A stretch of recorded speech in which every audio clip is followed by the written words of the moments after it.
Iran को वैसे तो धमकियां मिलती रहती हैं, लेकिन अमेरिका के द्वारा इतिहास की सबसे बड़ी धमकी ईरान को दे दी गई है।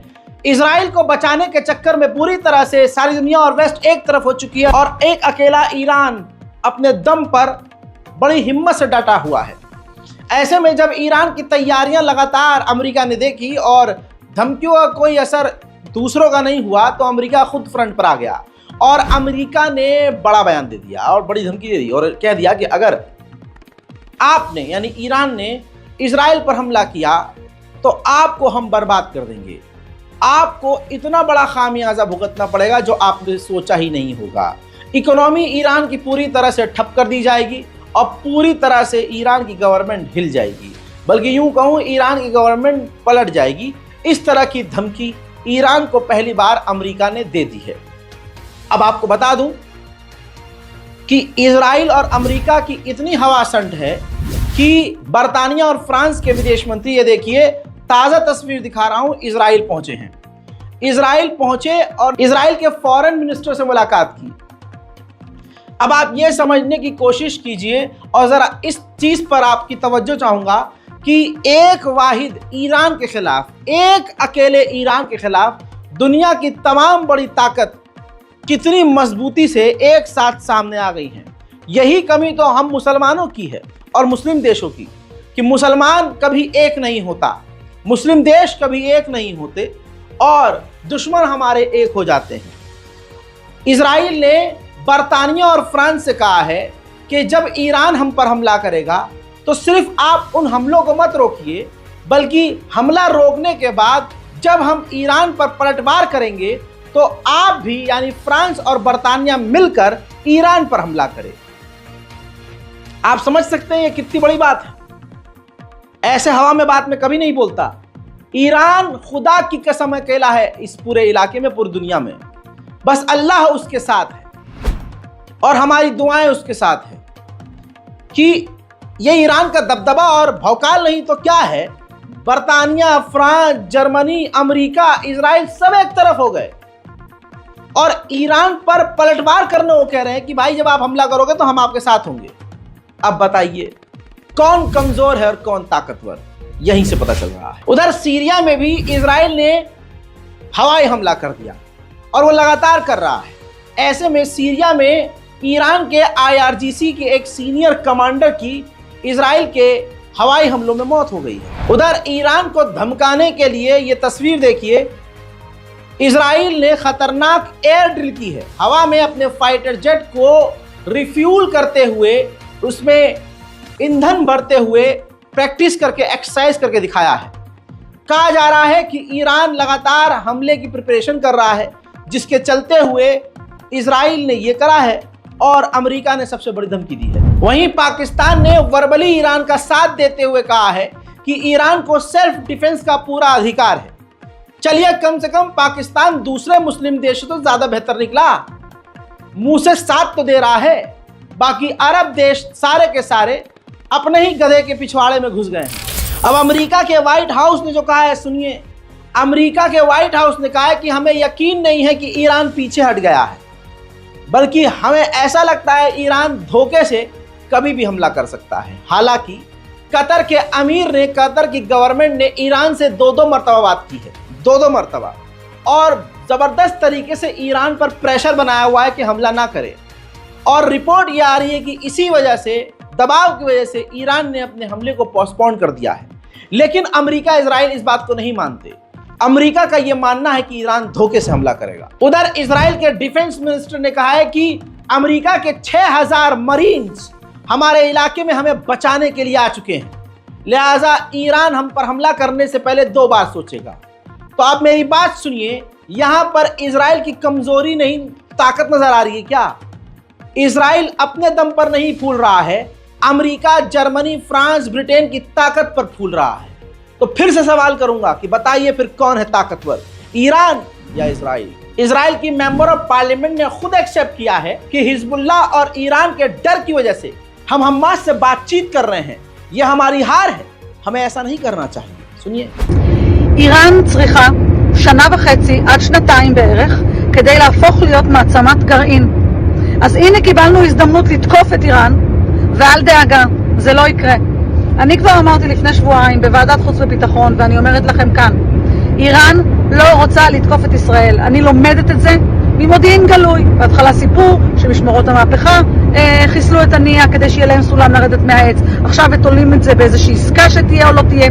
איראן יודעת שגם אם היא תתקוף, אגב, זאת תהיה תקיפה מאוד מאוד קטנה וישראל לא תגיב. ופה מתבטאת החולשה של ישראל והדחייה לדורות. קיבלנו הזדמנות היסטורית לתקוף את מתקני הגרעין של איראן. ואם אנחנו לא נעשה את זה עכשיו, תוך שנתיים איראן תהפוך להיות לא רק ראש ציר הרשע, אלא גם מעצמת גרעין שמסוכנת קיומית למדינת ישראל. ואל דאגה, זה לא שאיראן לא תתקוף אותנו, היא תתקוף אותנו באמצעות הפרוקסיות שלה. חיזבאללה שערוך ודרוך, חמאס שערוך ודרוך, וגם ג'יהאד אסלאמי פלסטיני, וגם פלסטינים ביהודה ושומרון, שיש ביניהם קבוצות של ארגוני טרור גדולים מאוד וערוכים מאוד.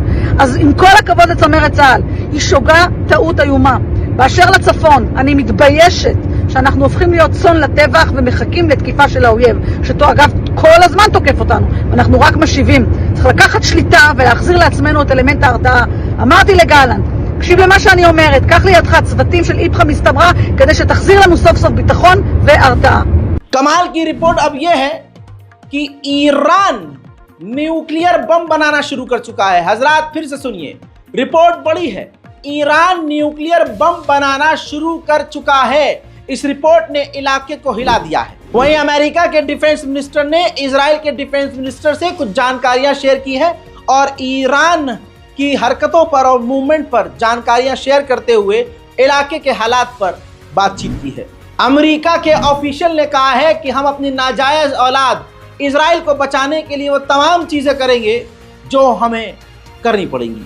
यानी इजराइल को बचाने के लिए अमेरिका खुलेआम मैदान जंग में उतर आया है। इजराइल की सिक्योरिटी हेड ने कहा है कि ईरान इजराइल के सीनियर लीडरों को और कुछ बड़ी पर्सनैलिटीज को असैसिनेट कर सकता है, कत्ल कर सकता है। खौफ इतना है कि उनकी सिक्योरिटी को 4 गुना ज़्यादा बढ़ा दिया गया है। ये बात हकीकत है कि ईरान का ही ये खौफ है कि आज बातचीत करने के लिए और जंग बंदी के लिए बातचीत करने के लिए इजराइल तैयार हो गया है। मेरे दोस्तों, डर इतना, खुदा की कसम समझने की कोशिश कीजिए। मैं ईरान की तारीफ नहीं कर रहा हूं, बस मैं दिखा रहा हूं आपको कि दुश्मन कितना डरपोक।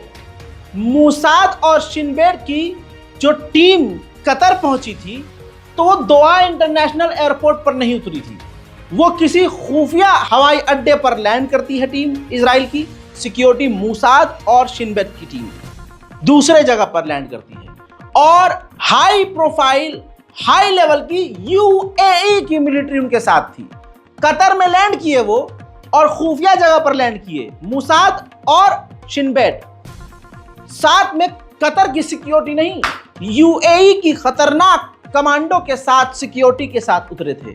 यह है ईरान का खौफ। सुनिए, 17% मिडिल ईस्ट में अमेरिका ने अपने सैनिक बढ़ा दिए हैं। लगभग अमाउंट नंबर बताऊं तो 40,000 अमेरिकी सैनिक इस वक्त ईरान से इजराइल को बचाने के लिए मिडिल ईस्ट में तैनात हो चुके हैं। अब सोचिए, पूरी दुनिया ईरान को समझा रही है, बाबू भैया हमला मत करना, प्लीज हमला मत करना। जापान के विदेश मंत्री ने ईरान के विदेश मंत्री से 35 मिनट फोन पर बात की है और 35 मिनट यही बात करी कि आप इजराइल पर हमला मत करिएगा। उधर रशिया ने तो मजा बांध दिया। ईरान को हथियार की जरूरत थी, रशिया दे नहीं रहा था। जैसे ही ये तनाव बढ़ा इजराइल के खिलाफ, रशिया ने बहानों से ही ईरान को हथियारों से लाद दिया। अब रशियन खतरनाक हेलीकॉप्टर MI-17 जल्द ही ईरान को मिलने वाला है। आजकल में रशिया के साथ मिलकर ईरान ने अपनी सैटेलाइट लॉन्च करी थी।